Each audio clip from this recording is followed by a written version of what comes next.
SF Debris presenta El auge y la caída del imperio de los cómics. Sexta parte, la caída de la Casa de las Ideas.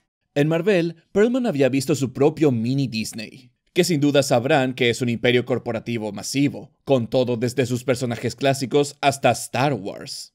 Una compañía tan grande que, y esto es verdad, compraron nuestra vieja compañía madre Bleep, aparentemente como una parte de un montón de acuerdos en este momento, y luego la cerró. Lo cual estoy casi seguro era uno de los planes del villano en quien engañó a Roger Rabbit. Así que Perlman y sus asociados, colectivamente conocidos como The Townhouse, buscaban comprar tanto como podían mientras apalancaban sus poderosas propiedades intelectuales.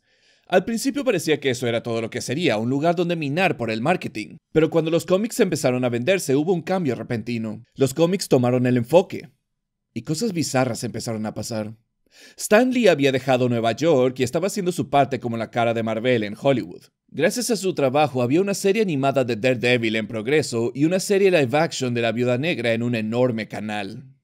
Bevins acabó con ambos, su argumento siendo que si el show era un desastre, lastimaría a los cómics. Noten que no era porque él lo vio y pensó que sería un desastre. Pudo ser un gran éxito o un desastre. En este punto, no estaba ni cerca de ver nada más que algo hipotético de lo que podría ser la serie. Y en cualquier caso, desastres pasaban en todo momento sin problemas. Mientras New World todavía manejaba las cosas, vendieron los derechos de películas del Capitán América y Punisher a Canon Films.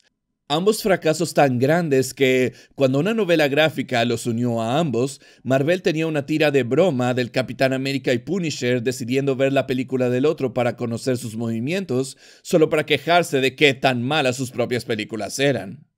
Todos tuvieron una buena carcajada y Punisher pronto se expandió a un tercer libro mensual, mientras el Capitán América continuaba su carrera solo, también con los Vengadores y los crossovers frecuentes. Así que, en vez de explotar el potencial de sus personajes en nuevos medios, The Townhouse empezó a explotar el valor de Marvel como compañía. Crearon compañías holding de Marvel, esencialmente una compañía atada a Marvel que existía únicamente para vender bonos. Bonos basura, para ser preciso. Alto riesgo, alto rendimiento, es lo que decían. Cuando esos bonos en particular se volvieran lo bastante maduros, valdrían una pequeña suma o una miseria. O tal vez nada, dependía de lo que pasara. A veces el dinero que se usaba para pagar por esos bonos era juntado por nuevos bonos, como el ciclo de la vida hecho por un Ferengi.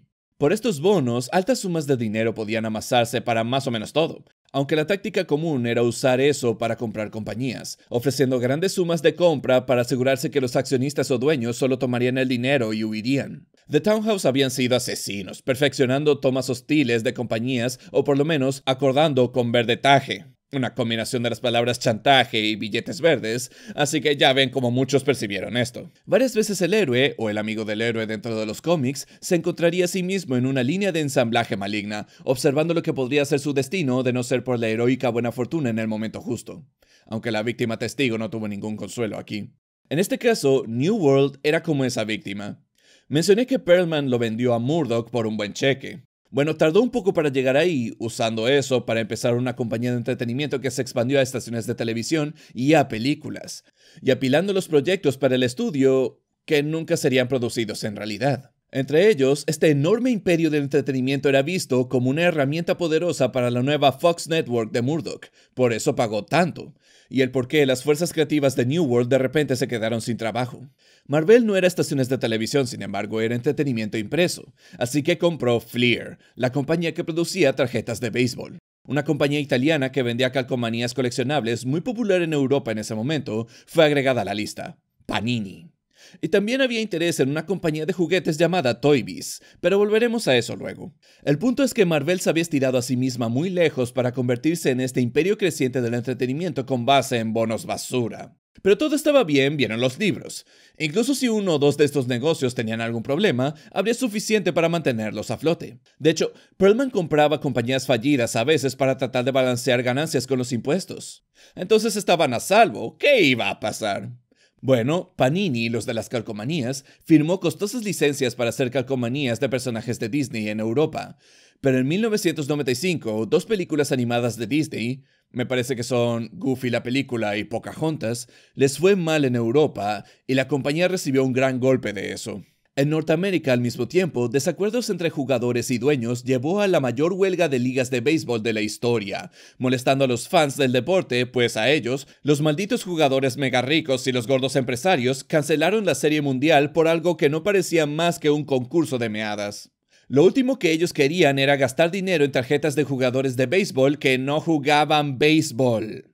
Para no mencionar el lanzamiento de tarjetas premium costosas, parecido a los trucos de portadas, que parecían un símbolo viviente de la codicia arruinando el pasatiempo nacional. Fleer estaba en serios problemas. Pero incluso esas dos cosas, por más duro que el golpe fuera, podían ser manejados siempre que Marvel Comics continuara trayendo las enormes ganancias que había traído. El éxito de Valiant había hecho que esas ediciones primeras se alzaran. Las enormes ganancias por grandes estrellas novatas de Marvel. Los inflados precios por apariciones extras por nuevos personajes famosos. La muy publicitada venta de Action Comics número 1 y Detective Comics número 27. Todos repetían el mismo mantra. Estos libros hacen que los bonos basura se parezcan a la viejita que pone su dinero en una caja. Esos especuladores, quienes veían los trucos de portadas y números unos y crossovers y se lo tragaban todo, pensando que compraban oro por el precio del papel, ayudaban a arrancar ese motor. Todos esos aniversarios, los libros de Image, todos los complementarios de la muerte de Superman, todos esos crossovers daban al público lo que pedían. O más bien, aquellos que tomaban una chance con estos libros pedían. Pero el punto a entender aquí es que ciertamente habían fans que comprarían una o dos ediciones extra para vender después. No había exactamente tantos comprando en grandes cantidades. Eso vino por otra fuerza, distribuidores, aquellos que obtenían los cómics de Marvel, DC, Valiant, Malibu para el resto de las tiendas. Ellos habían tenido un alto estándar para que una tienda pudiera vender sus cómics. Pero al mismo tiempo que esto estaba en auge, dos distribuidores, Diamond y Capital, bajaron la barra sustancialmente, dejando que pequeñas startups sin ninguna experiencia en el negocio abrieran sus propias tiendas. Estos eran aquellos que veían símbolos de dólar al ver el fenómeno que pasaba, llevando a un problema sustancial. Minoristas creciendo más rápido que la base de clientes. En pocas palabras, digamos que de repente 5 tiendas de cómics se abren en un área, pero solo una está manejada por alguien que sabe lo que hace. ¿Quién terminará de pie al final? Probablemente ninguno. De la misma manera que puedes morir en un accidente aun si observas todas las reglas del tránsito por un idiota que las rompía, también puede una ola de competidores en un mercado que apenas puede obtener una ganancia acabar con tu negocio. Combinen eso con lo que pasaba con las editoriales. Image y Valiant, ambas llegando con arte e historia respectivamente, que desafiaba o sobrepasaba lo que hacían DC o Marvel. Y un ahogante número de títulos modernos, un evento como la muerte de Superman o Nightfall en DC, y había tanto allá afuera que, incluso si fuera gratis, no podías encontrar tiempo para leerlo todo. Y no era gratis para nada. Con tantas razones que aumentaban los precios de portada, algunos empezaron a hartarse. Se había vuelto impenetrable. Las ventas por tienda subieron mientras la demanda por el producto caía. Ahora vemos el problema que Image estaba creando. Los minoristas se estiraban tanto que ahora tenían dinero atado a libros que llegaban tan tarde que la demanda se había ido para el momento en que finalmente llegaban, como los últimos libros de Deathmate. Las tiendas más pequeñas morirían primero, que fue la primera señal que las editoriales tomaron en serio. Las señales de cómo los trucos estaban causando esto fue naturalmente ignorado, pero las ventas se tomaron muy en serio. Esas tiendas ya no compraban, así que las ventas bajaban. Como reacción, las editoriales cortaron el número de títulos para tratar de consolidar, pero para entonces el daño estaba hecho. Con menos libros para vender ahora, esas tiendas mejor manejadas que apenas sobrevivían, estaban muriendo también. Al final, el 90% de las tiendas en Norteamérica cerraron para siempre. Ahora tomen el hecho que, debido a los ridículos precios demandados por los cómics, estaban más allá de la compra impulsiva que habían sido por generaciones. Y ya que ningún kiosco o puesto de revistas podría ofrecer la selección de una tienda de cómics por tantos títulos y se rindieron, con todos estos puentes ya quemados, la única salida ahora para los cómics era una vitrina que a través del país estaba muriendo. Tal vez no fue la intención, pero estuvieron muy cerca de terminar con la industria para siempre. Y aquí estaba Marvel recibiendo no 1 ni 2, sino 3 choques en sus negocios, todo en el mismo periodo de 2 años, cuando estaba muy endeudada por un lado con los bancos y por el otro a toda la gente que compró esos bonos basura. Con el mago por encima de todos, decidiendo si sacar un truco de la manga o solo irse mientras la marcha seguía. Y estaba el personal creativo de Marvel forcejeando en una industria con un ritmo de desgaste que era increíble. Marvel decidió que el sistema de distribuidores mismo era el problema, así que compraron su propio distribuidor, Heroes World, quien tendría acceso exclusivo a Marvel Comics. Desafortunadamente, Marvel terminó planeando mal. Heroes World manejaba el área triestatal y la manejaba muy bien. Pero hay una gran diferencia entre manejar un área pequeña y un país entero. Ser el único proveedor nacional de Marvel Comics, los cómics más populares de todo el país a pesar de todo lo que pasó, requería una infraestructura masiva que a ellos claramente les faltaba, a pesar de las garantías de Ivan Snyder de lo contrario. Los representantes de ventas llegaron para descubrir que todo lo que Marvel había comprado era un personal de telemarketing y una bodega, mal equipada para saciar la demanda puesta en ella. Anticipando que habrían problemas iniciales, compraron un nuevo sistema de teléfonos para resolver cualquier problema rápidamente, lo cual era bueno pues el primer mes todo salió mal. Libros faltaban, órdenes no llegaban, las cuentas estaban muy mal hechas, así que muchas llamadas llegaron a Heroes World para resolver esto, solo que cuando instalaron el nuevo sistema telefónico, cometieron un pequeñísimo error. Cualquiera que haya pasado cualquier cantidad de tiempo entre un montón de aparatos electrónicos sabe que generan un montón de calor, ¿no? Ellos colocaron este nuevo sistema telefónico en un cuarto cerrado, sin ventilación. Se imaginarán lo que pasó. Las llamadas enojadas llegaban tan frecuentemente que literalmente destruyeron el sistema telefónico. Heroes World salió de la red por 3 días para tratar de arreglar esto, mientras un gran número de distribuidores y clientes se preguntaban si los cómics de Marvel valían la pena o no. Antes del anuncio de Heroes World, un memo se filtró causando pánico. Los otros distribuidores imaginaban lo que el plan era. Algunos creían que Heroes World se volvería el único proveedor de todos los cómics. Sin embargo, Marvel había indicado a Heroes World que ya no manejara ningún cómic que no fuera de Marvel. Ahora, esto tal vez fue para poner sus patos en fila antes de la expansión para poner a todas las otras compañías a bordo. Pero teniendo en cuenta la posición de Marvel ante Defiant Comics, de la cual hablaré en la parte 8, es probable que su plan final era de darle a Heroes World acceso único a los cómics más populares, con el mercado directo en la posición de comprar solo de ellos y así exprimir la competencia fuera del negocio. De un modo u otro, los distribuidores serían destruidos si lo que sea que Marvel planeaba funcionaba.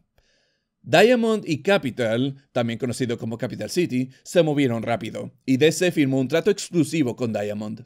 Era un movimiento estratégico, sabiendo que Diamond estaría en deuda con DC por el acto. De hecho, hay reportes que DC tuvo, y todavía tiene, la opción de comprar Diamond, e incluyeron una cláusula que prevenía la reventa de cómics distribuidos por Diamond a otros minoristas. Esto sonará poco importante, pero lo que hizo fue prevenir que los subdistribuidores manejaran un área, lo que ayudó a DC pero dañó a las tiendas. La razón por la que el trato de exclusividad era preocupante era porque, mientras más ordenabas de un distribuidor, obtenías un mejor trato, un buen descuento. Tener múltiples distribuidores no era solo inconveniente, pero estabas comprando el mismo número de libros que antes, pero a múltiples distribuidores, así que ya no tienes ese buen descuento en la mesa. Ahora, un subdistribuidor podía ordenar de varios distribuidores en masa, pues ellos estarían vendiendo a múltiples tiendas en un área. Pero la cláusula de DC en Diamond canceló eso. ¿Quieres un trato en los cómics de DC? Tenías que comprar sus libros en masa, no los de ellos y de alguien más. Tanto Diamond como Capital se jugaron las 3 editoriales restantes, Image, Valiant y Dark Horse. Capital City no ofrecía tan buenos términos como Diamond, sin embargo, así que al final Image y Dark Horse se cambiaron a Diamond, lo cual fue un error. Capital City fue mortalmente herida y comprada por Diamond, pero esto significaba que, cuando llegara el momento de renegociar con Diamond, estas compañías se encontraron de repente sin ninguna opción. Diamond era el único que quedaba ahora. Capitulen o encuentren sus cosas entre los libros autopublicados. Claro que esto parece un caso antimonopolio esperando a pasar, y unos años después el Departamento de Justicia empezó a hacer unas preguntas sobre ello, pero fueron persuadidos de no seguir, pues ahora Diamond se había vuelto el sistema de soporte vital de toda la industria. Si algo le pasaba a Diamond, podía terminar con los cómics para siempre. Sí, las cosas estaban en tal estado que un monopolio corporativo es el héroe. ¿Qué tan triste es eso? Y todo gracias al error de Heroes World, causando que distribuidores y minoristas cerraran sus puertas para siempre. Marvel vio que el corazón del paciente se había parado y trató de reiniciarlo con una bala. Al mismo tiempo, Marvell compró Skybox, una creación de la NBA para crear tarjetas de básquetbol. La unieron con Fleer para crear Fleer Skybox.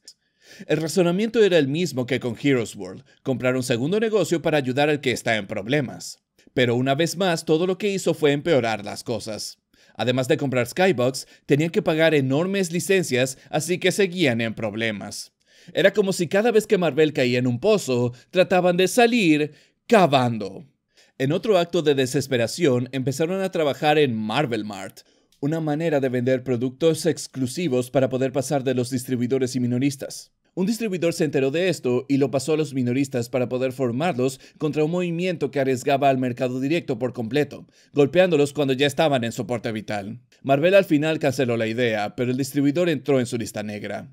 Una atmósfera rodeaba a los altos mandos que para terminar con esta crisis debían apretar las correas. Empleados que discutían cosas que no habían sido aprobadas serían despedidos. Forasteros castigados en cualquier manera que pudieran. La imagen de Marvell estaba tan maltrecha que el Hombre Araña era tanto el personaje insignia como el Doctor Doom en la mente de la gente. Otro buen ejemplo de esto fue con Capital. Todavía luchaban por mantenerse en pie, habiendo firmado con unas compañías pequeñas, pero Diamond tenía 4 de las 5 mayores y Heroes World la más grande. Sin embargo, también era claro que Heroes World estaba muy mal equipada para lo que trataba de hacer, así que Capital se acercó a Marvell para, tal vez, usar algunas de sus instalaciones y personal para ayudar a Heroes World para ayudar a sus problemas. Después de todo, tenía sentido. Capital tenía infraestructura, pero poco producto, y Heroes World tenía producto, pero poca infraestructura. Para Capital, esperaban poder pasar ya estos momentos difíciles y que las cosas volvieran a la normalidad, dejando esto como un experimento fallido. Pero el trato fue rechazado. Si Capital estaba en problemas, ¡hey! El plan debe estar funcionando, ¿no? Bueno, Heroes World cerró un año después y Marvell fue obligada a ir con Diamond con el rabo entre las piernas. Sus esfuerzos de acabar con los distribuidores los dejó en una peor situación con los distribuidores que cuando esto había empezado. Y Diamond terminó comprando el inventario de Heroes World por solo centavos. Para cuando pasó el polvo, lo inevitable había pasado. Solo un puñado aquí y allá de minoristas listos y suertudos pasaron la tormenta. Solo un distribuidor sobrevivió. Las editoriales terminaron tambaleándose, y en el medio de todo eso, las fuerzas creativas trataron de hacer justicia con su medio, producir el tipo de trabajo que había traído el interés en primer lugar. Veremos un poco de eso en nuestro siguiente capítulo, Clonaje Máximo.